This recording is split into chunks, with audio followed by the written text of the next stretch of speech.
की तस्वीरें। करोड़ से भी अधिक का ये बजट है। बहुत सारी योजनाएं यहाँ पे शुरू की गई है, अपने वादों को पूरा करने की कोशिश की गई है। अगर हम बात करें तो सबसे ज्यादा खास क्या नजर आता है आपकी नजर में? देखिए, छत्तीसगढ़ के पूरे 2,80,00,000 लोगों को सामने रख के बजट बनाया गया है। जैसे हमारे बच्चे बहुत कुपोषित हैं, 40% बच्चे कुपोषित हैं, तो उसको कुपोषण से बाहर करने के लिए योजना है। महिलाएं हमारे एनीमिक हैं, उसके शरीर में खून की कमी है, उससे बाहर लाने की कोशिश है।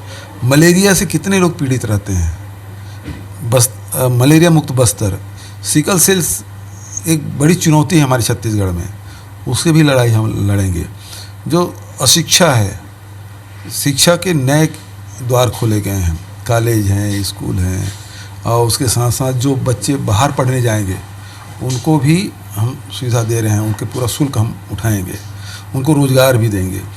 तो ये किसानों के लिए हमने किया, जो पुरानी योजना है हमने लागू किया। चिंतित थे लोग कि ये केंद्र सरकार ने अनुमति नहीं दी तो फिर जो बोनस का क्या होगा, तो राजीव गांधी किसान न्याय योजना के माध्यम से उसको हम पूरा कर रहे हैं। तो उसी प्रकार से आप देखेंगे कि पौनी पसारी योजना है, लोगों की जन सुविधा के हिसाब से हमने जो वार्ड कार्यालय है, मितान जो ग्रामीण क्षेत्र में मितानों की नियुक्ति होगी, जो एक जाति प्रमाण पत्र बनाने के लिए कितने चक्कर लगाते हैं, कितने कार्यालय चक्कर लगाते हैं, वो बस एक कॉल कर देगा और उसको सुविधा मिल जाएगी। वो सारे डॉक्यूमेंट वो ले लेंगे, उसके घर जाएंगे।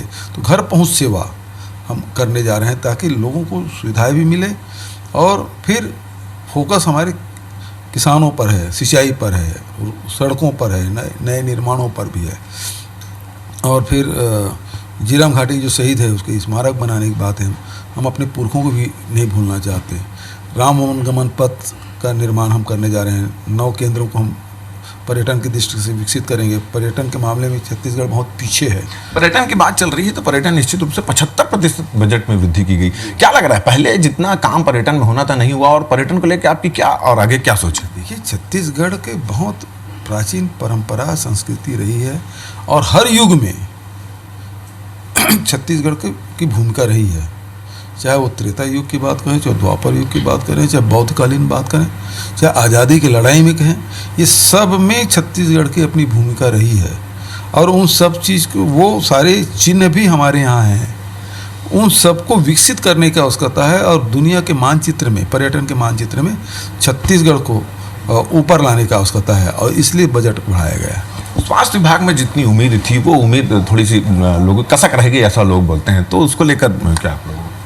स्वास्थ्य विभाग में देखिए, मलेरिया मुक्त बस्तर, फिर हाट बाजार क्लिनिक योजना, शहरी स्लम योजना, उसके बाद आप देखिए 5 लाख तक के डॉक्टर खूबचंद बघेल के नाम से, और पूरे हिंदुस्तान में ये कहीं नहीं हुआ है।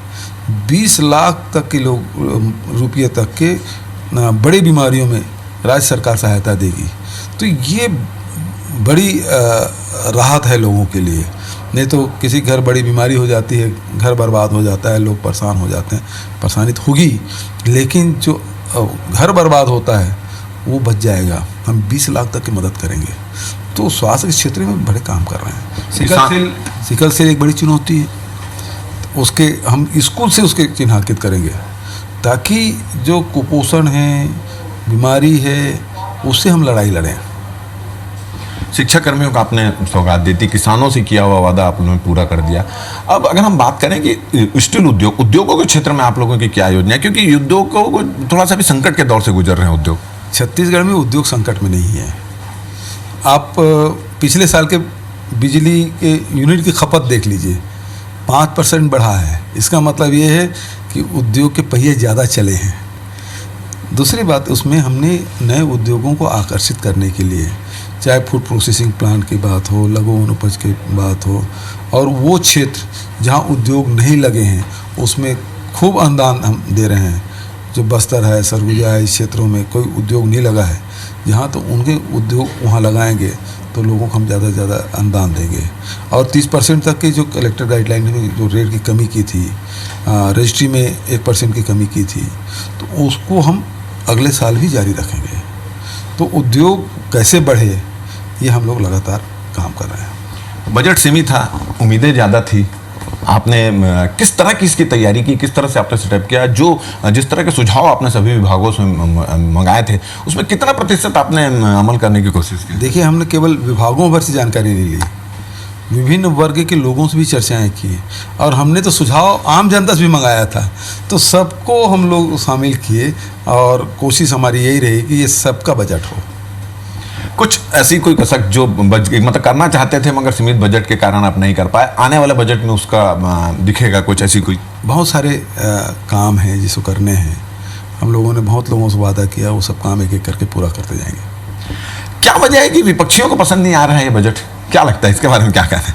ये किस मुद्दे पे आलोचना करेंगे, चाहे किसानों के मामले में, चाहे खेल प्राधिकरण के मामले में, कि पर्यटन के मामले में, संस्कृति के मामले में, सड़क के मामले में, सिंचाई के मामले, कि बिजली के मामले में, किस मामले में विरोध करेंगे? शिक्षा के क्षेत्र में कितने कॉलेज हमने खोला, हार्टिकल्चर का, एग्रीकल्चर का, सब तो हमने शुरू किया है। तो इनके पास विरोध करना है तो विरोध करने के लिए यदि कोई विरोध करे तो इसमें कुछ कहा नहीं जा सकता।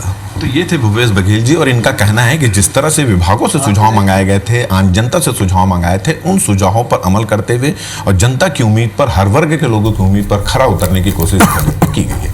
कैमरामैन लखन शर्मा के साथ राजेश मिश्रा, IBC 24 रायपुर। तो हमारे सहयोगी राजेश मिश्रा